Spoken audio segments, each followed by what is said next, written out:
নমস্কার, আমি দেবপ্রসাদ গাইন চলে এলাম প্রত্যেক দিনের মতো আপনাদের সামনে। তো আশা করি সবাই ভালো আছেন, সুস্থ আছেন। হঠাৎ কয়েকদিন ধরে একটি প্যানিক তৈরি হয়েছে। পাসপোর্ট পাসপোর্ট পাসপোর্ট, সিএতে পাসপোর্ট। আচ্ছা, এই পাসপোর্ট সংক্রান্ত যে বক্তব্য, আমরা ইতিমধ্যে স্পষ্ট করেছি যে পাসপোর্ট কি, কোন পাসপোর্টের জন্যে সরকার একটি নির্দেশিকা জারি করেছে, সেটা আপনারা আমাদের ভিডিও মারফত ভালো করে জেনে রাখুন। আপনি বাংলাদেশ থেকে বাংলাদেশি পাসপোর্ট নিয়ে ঢুকেছিলেন ইন্ডিয়াতে, তারপর আর ওই পাসপোর্টে ফিরে যাননি। আপনার কাছে ওই পাসপোর্টটি মেয়াদ উত্তীর্ণ হয়ে গেলেও আপনি একটি ডিক্লিয়ারশিপ দেবেন যে আপনার কাছে বাংলাদেশে একটি পাসপোর্ট আছে। এটা আপনাকে এখন একটা কোর্ট এফিডেভিট করতে হবে। আগে 4টে করতাম, আগে 3টে করতাম, এখন 4টে। আর আপনি পাসপোর্টে আসেননি, সেটা কিন্তু আপনি আপনার যে 3টে কোর্ট এফিডেভিট হয়, সেটা ওই 1C ওর নিচেই আর একটা 3 নম্বরের জায়গায় 4 নম্বর একটা কলাম করে আপনি সেটা কিন্তু ডিক্লেয়ার করতে পারেন, কোনো অসুবিধা নেই।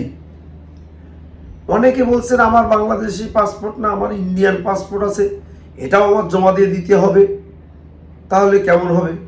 কখনো ভারত সরকার আপনাকে বলেনি যে আপনি সিএতে আবেদন করতে গেলে আপনার এই ভারতীয় পাসপোর্ট আছে, এটা ডিক্লিয়ারশিপ দিয়ে আপনাকে ওইটা জমা দিয়ে করতে হবে। কোথাও বলেনি, কোনো আইনেও বলেনি।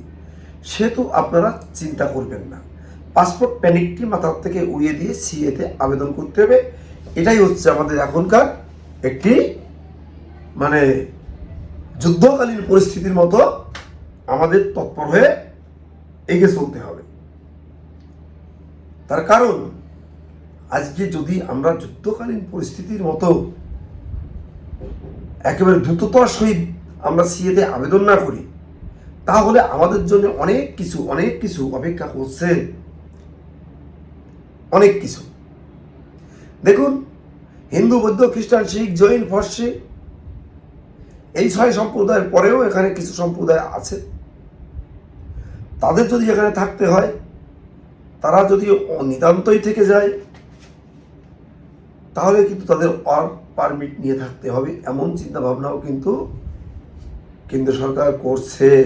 আজকে বলছি কথাটা, একদিন আপনি জানতে পারবেন যে আপনি আজকে সিএতে আবেদন করলেন না, সিএর মাধ্যমে আপনি সিটিজেনশিপটা নিলেন না, তাহলে আপনাকে যখন যাচাই বাছাই করে দেখা হবে আপনার স্পাউস বাংলাদেশ বা আফগানিস্তান বা পাকিস্তান, আপনি সিএর মাধ্যমে নাগরিকত্ব নেননি, আপনাকে এই ভারতবর্ষ থেকে আপনি অন্য সম্প্রদায়ের আপনি হিন্দু, বৌদ্ধ, খ্রিস্টান, শিখ, জৈন, পারসি হলে আপনাকে তাড়িয়ে দিল না, কিন্তু আপনাকে বেওয়ারিশ লাশের মতো ঘুরে বেড়াতে দেবে না। আপনার কিন্তু ওয়ার্ক পারমিট নিয়ে এখানে থাকতে হবে বিদেশের মতো।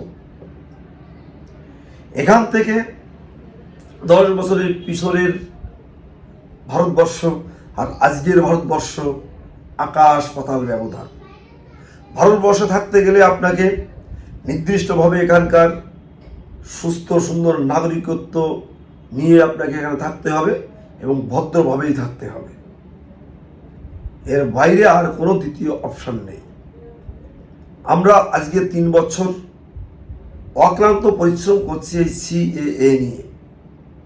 প্রত্যেক দিন আপনারা খেয়াল করবেন, আপনাদের জন্য আমি একটি ভিডিও করি, সেই ভিডিওটি কি প্রসঙ্গ থাকে সিএএ।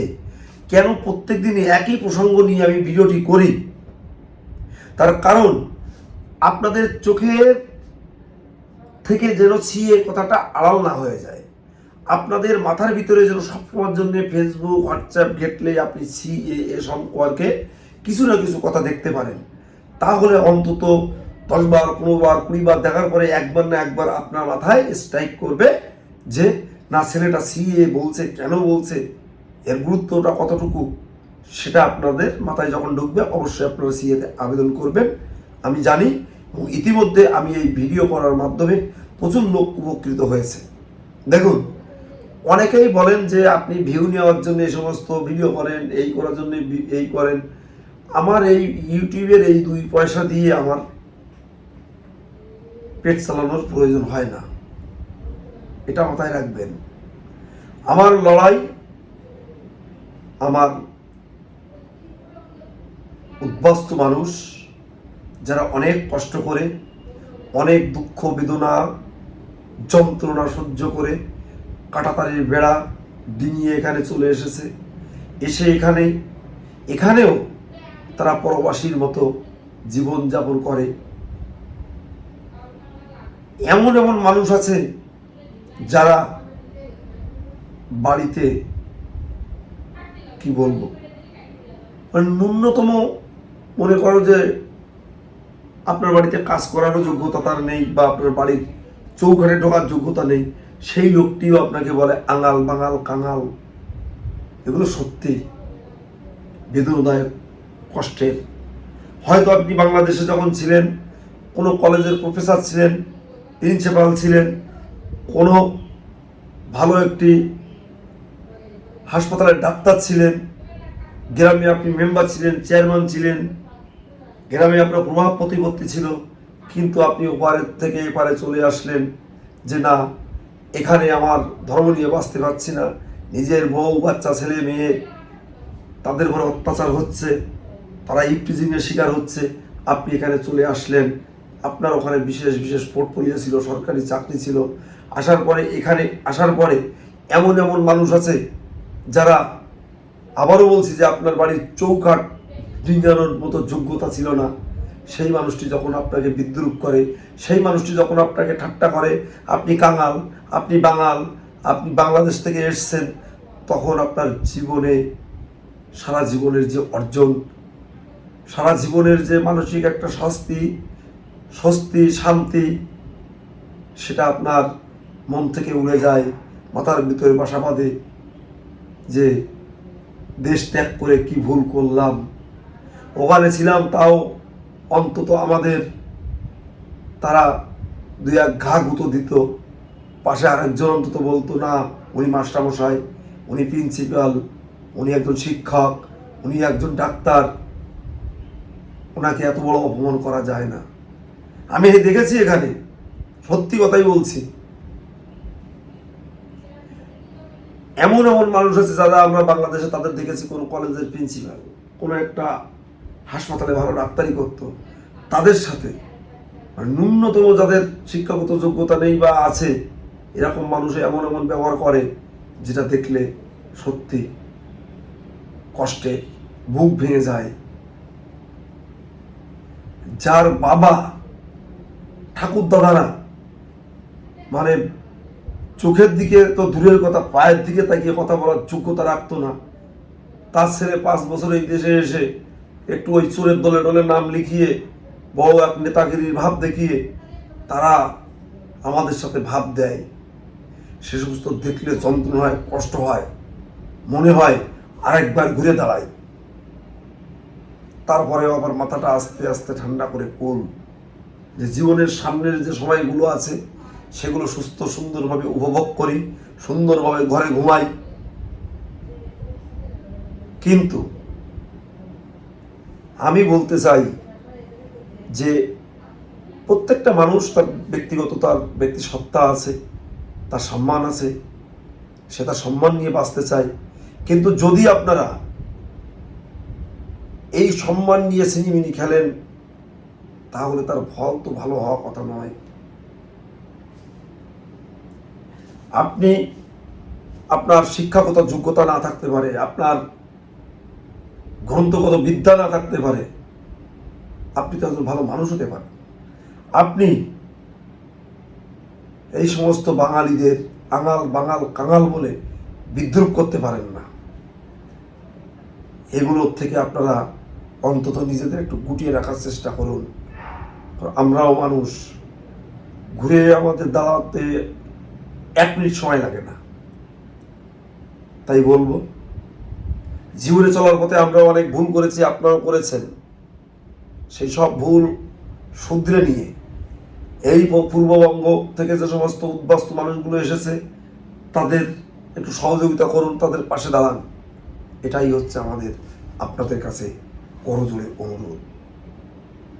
আমার অনেক মা, বোন, দিদি ভাই, তারা অনেক যন্ত্রণা, অনেক কষ্ট সহ্য করে তাদের বাপ ঠাকুরদাদার 14 গোষ্ঠীর ভিটে রেখে শেষ দিনটি পর্যন্ত জ্বালাতে পারেনি তুলসী তলায়, কোনো রকমে একটা দুটো কাপড় চোপড় বক্সার মতো বগলে করে নিয়ে পালিয়ে চলে এসেছে এই দেশে। আপনারা তাদের দিকে একটু সহানুভূতির দৃষ্টি দিয়ে তাকান, করুণার দৃষ্টি নয়, ভালোবাসার দৃষ্টি দিয়ে তাকান। কারণ আমার বাপ ঠাকুরদাদা 14 পুরুষ ঘুমন্ত অবস্থায় এখানকার কয়েকজন স্বার্থান্বেষী শয়তান রাজনৈতিক দলের নেতা নেতৃত্বের চক্রান্তে একটি ম্যাপের দাগের মাধ্যমে আমাদেরকে পূর্ব পাকিস্তানি করে দিয়েছিল। তাদেরকে আমরা ঘৃণার সহিত সারা জীবন স্মরণ করব, মনে রাখব। এটাই হচ্ছে আমাদের আগামী দিনের প্রত্যেকটা মুহূর্ত, প্রত্যেকটা সময় চলার পথে, বলার পথে মানুষের সামনে আমরা তুলে ধরব। সেই সমস্ত স্বার্থান্বেষী শয়তান বদমাশ, তাদের জন্য আমরা বাংলাদেশি হয়ে গেছিলাম, পূর্ব পাকিস্তানি হয়ে গেছিলাম। আবার এখানে এসে অনেক যন্ত্রণা, অনেক দুঃখ কষ্ট সহ্য করার পর ভারতের মহান সরকার আমাদের একটা সুযোগ দিয়েছে যে না, তোমরাও মানুষ, তোমরাও নাগরিকত্ব পাবে। আমরা তোমাদের নিঃশর্তে নাগরিকত্ব দিচ্ছি, তোমরা সিএতে আবেদন করো। সেই আবেদন করার মাধ্যম দিয়ে এখন হাজার হাজার মানুষ নাগরিকত্ব স্বাদ অর্জন করেছে এবং লক্ষ লক্ষ মানুষ তারা আবেদন করছে এবং লাইনে এখন প্রচুর লোক আছে। আপনার ডিএলসিগুলোতে দেখবেন এবং যে সমস্ত জায়গায় দেখবেন যে সিএ এর অ্যাপ্লিকেশন হয় সেখানে উপচে পড়া ভিড়। তো যাই হোক বন্ধুরা, সিএ করতে গেলে আপনাদের বেশি কিছু লাগে না। আপনার যেটা লাগে Aadhaar card, voter card, ration card, PAN card, ব্যাংকের বই, জমির দলিল ইত্যাদি ইত্যাদি, 4টে কোর্ট নড়ারি, একটি হিন্দু সার্টিফিকেট, বাংলাদেশের যে কোনো একটি ডকুমেন্টস। এটা হলে আপনি কিন্তু সিএতে আবেদন করতে পারবেন। বাংলাদেশের নিজের ডকুমেন্টস না থাকলে বাবা, ঠাকুরদাদা, মা, মায়ের মা, মায়ের বাবা, এদের ডকুমেন্টস আনলেও আপনি কিন্তু সিএতে আবেদন করতে পারবেন। তাই যাই হোক বন্ধুরা, আমি আর ভিডিও বড় করছি না। আপনারা সবাই সুস্থ থাকবেন, সুন্দর থাকবেন, ভালো থাকবেন। আমার এই চ্যানেলের বক্তব্যটি শেয়ার করে দেশ ও দেশের বাইরের লোককে দেখার সুযোগ করে দেখবেন। যারা নতুন দেখছো তাদেরকে বলবো তোমরা চ্যানেলটিকে সাবস্ক্রাইব করো। ভালো থেকো, সুস্থ থেকো। বয়োজ্যেষ্ঠদের প্রতি রইল আমার প্রণাম।